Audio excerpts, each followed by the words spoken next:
My name is Rui Lopes, and I'm the CEO and co-founder of CO2offset. Oh, it's not, okay, sorry, go back.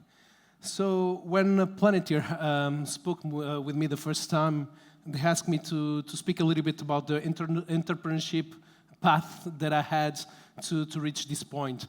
And this is quite dear to me to be in this city because I made my master's degree here in Aveiro as engineer in physics. And from there, I moved to London, where I was a researcher for the National Physical Laboratory, and then into space industry, where I had the first contact with the Copernicus program. Copernicus program was a program started in '98 with, by the European Union with two goals. That is, in an ever-growing population, how we feed everyone, and now we keep everyone safe. And with these two goals, they decided to start a family of satellites that could help us to take informed decisions by using remote sensing and data from space. And why I'm here now from the space industry until I was working in space industry until 2017, where I had a major incident in here quite close in Leiria, and I decided to take a year gap from my work.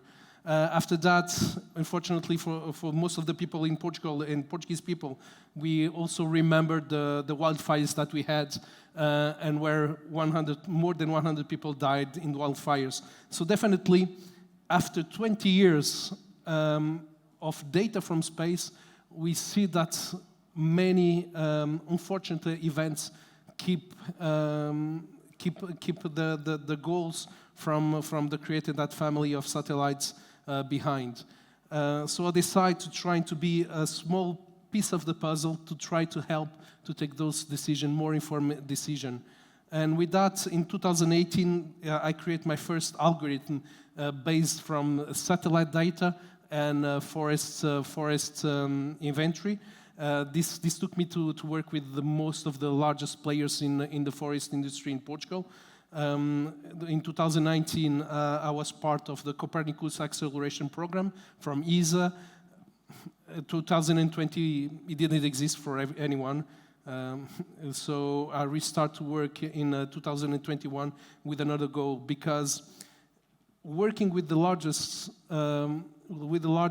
forest owners, what I learned is the potential of small owners and the small properties, how they can actually help not only avoiding wildfires, but also they do a huge benefits for humanity. That is, they keep their forests healthy, and that help to mitigate emissions also. And so that's why I created in 2021 the CO2 offset. That is a pivotage from what I was doing previously. That was the goal, was to try to found small properties owners, small forest owners, to get the right funding to make actions and true actions in the forest that would create additionality and create more health in the forest, and then sell that, quantify that as a carbon credit, and sell it to companies to help mitigate their emissions. In 2022, in middle of 2022, we reached an agreement with Jet Company, which is our VC. It was one of the largest investment pre-seed in Portugal of 1.5 million. And in beginning of 2023, we start to develop our AI-driven SaaS, and now we are launching by the end of this month, so basically today or in a few days, our SaaS. And this will allow any small forest owner, to register in their forest with us. We will keep an eye on them, on the forest for them, and we'll suggest interventions that will help the health of the forest. And in 2024, we're going to expand for the rest of Europe. So now I want to thank Dinah. This morning's speech, it was so empowering, so powerful. And I think we have that in common. That is, we have enough of the status quo. We don't want to sustain the status quo. And definitely in Europe, there's a shift, a tremendous shift regarding that we had enough of empty promises, we had enough of not seeing the goals reached in terms of sustainability, and Europe is moving that with new ESG reporting, mandatory ESG reporting for large corporations, because we're reaching a boiling point, both figuratively and for real. So what we created, it's this SaaS, AI-powered SaaS, that owner register the forest in our SaaS. We use satellite data to keep an eye on the forest.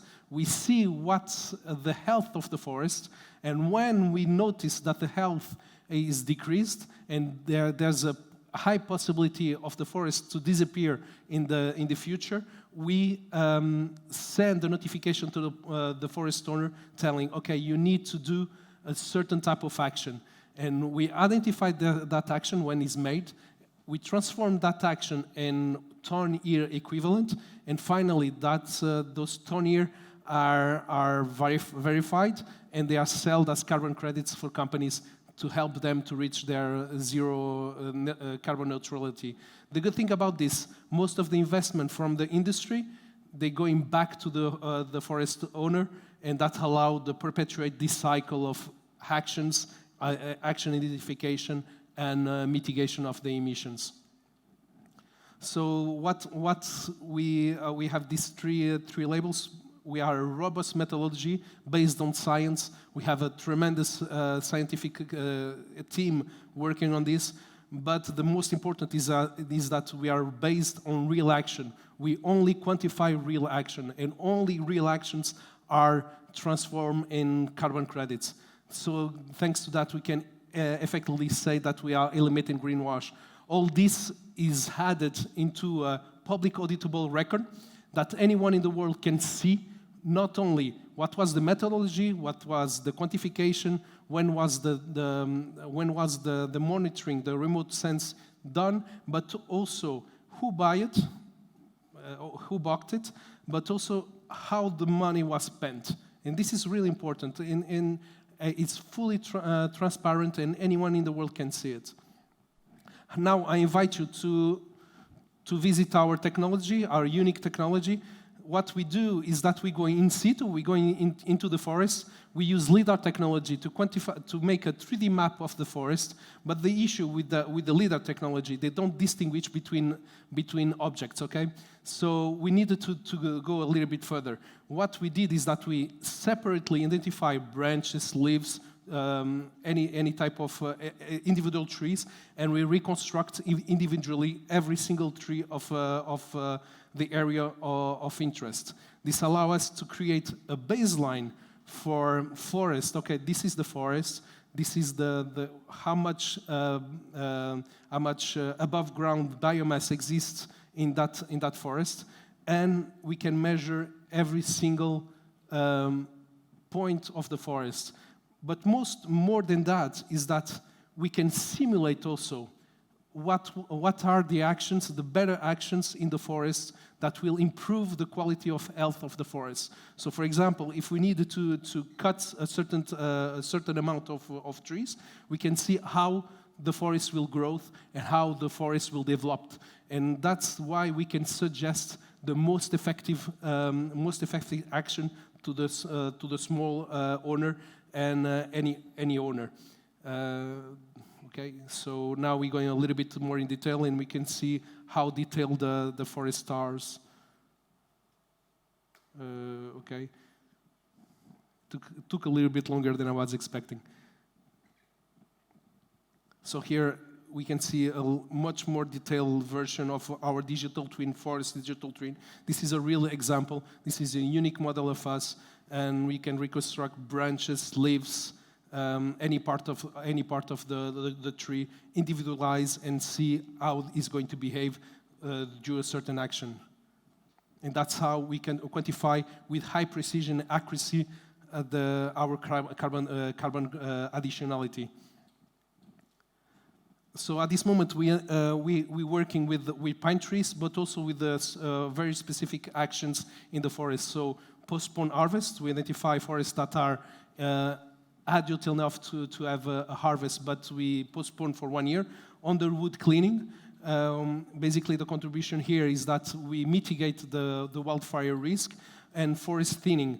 We cut a certain number of trees that usually are trees that are dying or having a pest associate, and we took those trees from the population, the tree population, and that avoids the propagation of disease and those type of things. Also, we are now working with burn area recovery, trying to recover areas that suffer wildfires and trying to accelerate all the ecosystem behavior. Here is important. This is our 3 carbon credits at the moment. Every single one has different actions, and the prices are really important because that allow us to pay fairly the forest owners for the actions they take in account. And this is important also for companies, for corporations, because they guarantee not only they are in the E part of the ESG, but also the social part. Because paying the fair is the right way to be sure that communities that live from forest can keep doing their business. At the moment, we are in Portugal. We're going to expand in the beginning of 2024. Thanks for Planetier, we're going to make an intervention in Alentejo, where we protect the Lince ibérico and the Iberian lince. But also we're going to start a project of 1,000 hectares of burn area. We're going to recover that area from Lydia. This is the aspect of our SaaS. Someone that buy a carbon credit from us, they can see exactly the GPS position of the forest, but all the information associated in our blockchain. And that's also once you buy it, you click on the carbon credit and you see more details. But we have an automate tool that report or make a small ESG report for companies completely automatically. And thank you for your time.